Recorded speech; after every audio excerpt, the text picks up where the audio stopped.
Naging usap-usapan nga ngayon sa social media sila Janine Gutierrez at Jericho Rosales. Ito'y matapos ngang mamataang magkasamang nanood nga raw ng sine ang dalawa. Isang uploader nga sa X ang nagbahagi ng larawan nila Janine Gutierrez at Jericho Rosales kung saan nga ay nagbigay siya ng detalye na magkasama nga raw ang dalawang nanood ng sine at sinabi pa nga niya kung saan ang lugar na ito.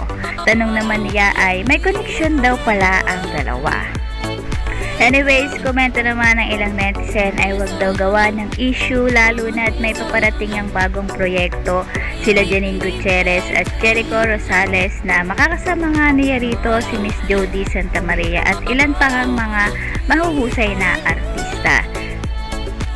Ika nga nila ay hindi naman daw issue kung sakaling manood ng sine ang dalawa lalo na't magkakasama sila sa isang trabaho.